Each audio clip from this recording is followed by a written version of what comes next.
Here's another one of those smaller woodpecker that comes to visit. This is a male one, but you can see the difference in size between this and the other large pileated.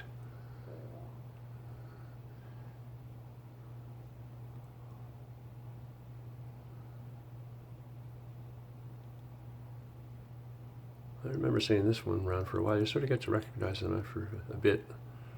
This guy looks pretty healthy and fluffy.